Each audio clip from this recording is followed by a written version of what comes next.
साक्षी गुप्ता और आप देख रहे हैं SPN 9 news. Some are born great, some achieve greatness and have some greatness thrust upon them। यानी कुछ लोग पैदाइशी महान होते हैं, कुछ महानता को हासिल करते हैं और कुछ पर महानता थोप दी जाती है। विलियम शेक्सपियर के ये अल्फाज राहुल गांधी की सियासत के लिए एकदम मुफीद दिखते हैं।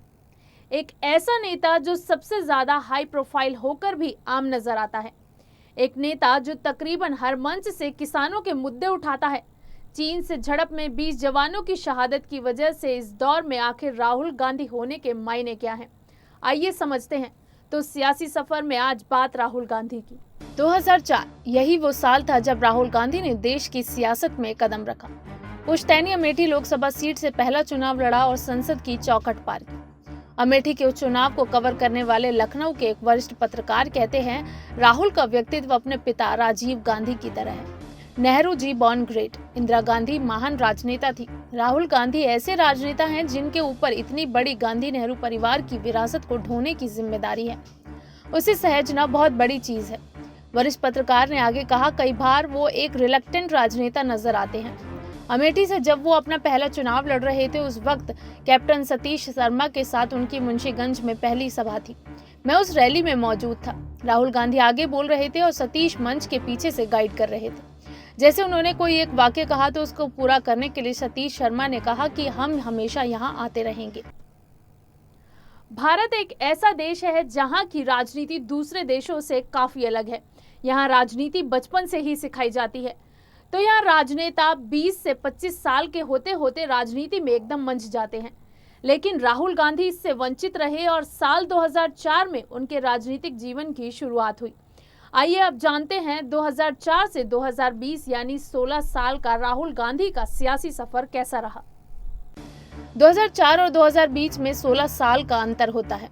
34 साल में उनकी राजनीति में एंट्री हुई थी। भारत की राजनीति दुनिया के दूसरे देशों की तरह नहीं है।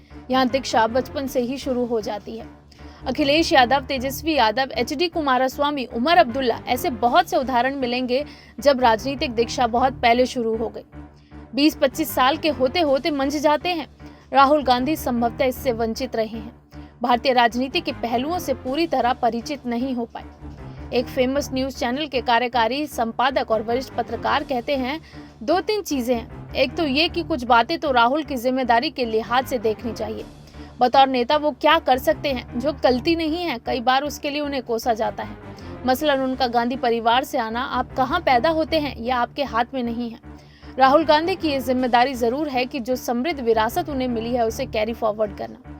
हमारे समाज में जातियां तक बटी हैं, यहाँ तक कि उनको क्या करना है ये पेशे भी तय हैं। ये बात राजनीति में भी दिखती है, लेकिन बहुत से लोग राहुल को कोसते रहते हैं। कई मौकों पर हमने राहुल को आवेग में आते देखा है, लेकिन उनमें खूबियां भी कमाल की हैं।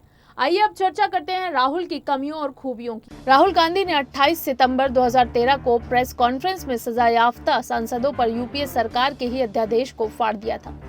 वो एक इम्पल्सिव राजनेता है, कभी वो अपनी ही सरकार के अध्यादेश को फाड़ देते हैं। ताजा मामला लद्दाख का लीजिए। उन्होंने पूछा कि सैनिक बिना हथियार के क्यों गए, जबकि एक संधि है कि हथियार लेकर नहीं जा सकते।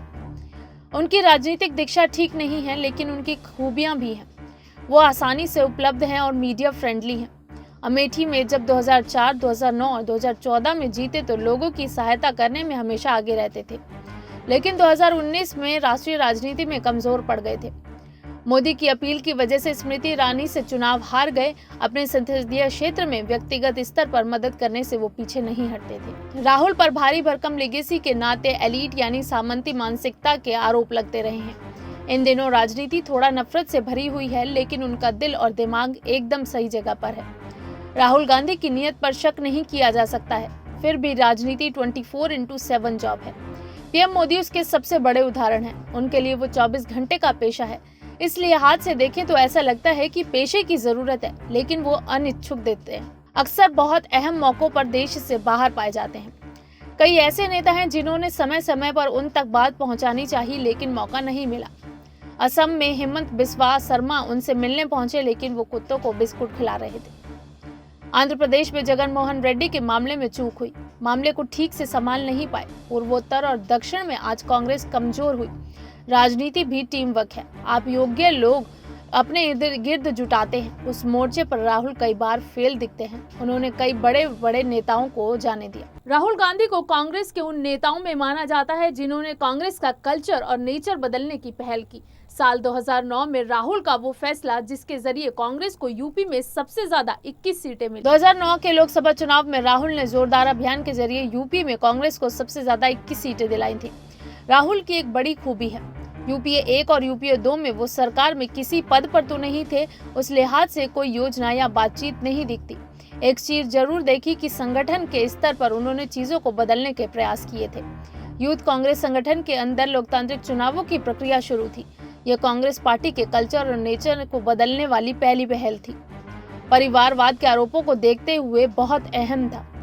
इन दिनों प्रियंका गांधी यूपी में काफी सक्रिय हैं। हर मुद्दे पर मुखरता से वो आगे दिखती हैं। साल 2019 के लोकसभा चुनाव में कांग्रेस की परंपरागत सीट से अमेठी से राहुल को स्मृति ईरानी से करारी शिकस्त मिली थी। इसके बाद ये सवाल भी खड़े हुए कि वो अगली बार अमेठी से चुनाव लड़ेंगे या नहीं। इस पर एक वरिष्ठ पत्रकार कहते हैं कि राहुल के अगले लोकसभा चुनाव अमेठी से ये लोकल स्तर पर डिसाइड नहीं हो सकता। अमेठी अपवाद सीट मानी जाती है। लहर कुछ भी हो, वहां से तो राहुल गांधी ही जीतेंगे। 2019 के चुनाव में साफ हुआ कि अमेठी पर राष्ट्रीय राजनीति का असर पड़ा है। राहुल अगली बार वहां से लड़ते हैं या नहीं, ये 2024 तक बीजेपी कहां खड़ी होगी इस पर निर्भर करेगा। अगर मोदी की लोकप्रियता गिरती है तो राहुल फिर लड़ सकते हैं। देश में कांग्रेस का लगभग सूफड़ा साफ हो चुका है। ऐसे में पार्टी को फिर से सत्ता में लाने की सबसे ज्यादा जिम्मेदारी कांग्रेस महासचिव प्रियंका गांधी और पार्टी के पूर्व अध्यक्ष राहुल गांधी पर है। तो यहाँ सवाल ये भी है कि राष्ट्रीय फलक पर राहुल और प्रियंका में से कौन नजर आएगा। अब तक के राजनीतिक लिहाज से संकेत है कि फैमिली के अंदर पावर इक्वेशन ना खड़ी हो जाए, ये सोनिया गांधी के लिए बड़ी चुनौती है। इसी वजह से प्रियंका को एक्टिव पॉलिटिक्स में लाने में लंबा समय लगा। अब तक के संकेतों से यही कहा जा सकता है कि प्रियंका यूपी की पॉलिटिक्स को संभालेंगी। राहुल की भूमिका राष्ट्रीय स्तर पर रहेगी। यूपी को पूरी तरह से प्रियंका के हवाले ही रखना है।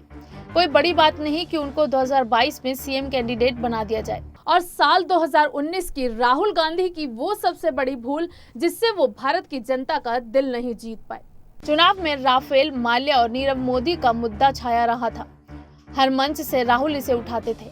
इस पर वरिष्ठ पत्रकार कहते हैं, मीडिया रिपोर्ट्स आ रही थी, उससे लगा कि मोदी की भ्रष्टाचार के खिलाफ जीरो टॉलरेंस वाली यूएसपी पर वो अटैक कर सकते हैं। भ्रष्टाचार के मुद्दे को आगे करने की उन्होंने कोशिश की, लेकिन कई बार पब्लिक परसेप्शन कुछ और होता है। चाहे सोनिया गांधी का मौत का सौदागर हो या मणिशंकर अय्यर का नीच या फिर राहुल का चौकीदार चोर, इस तरह के सीधे तंज नीचे अटैक करते हैं। राफेल के मुद्दे को कोर्ट ने स्वीकार नहीं किया।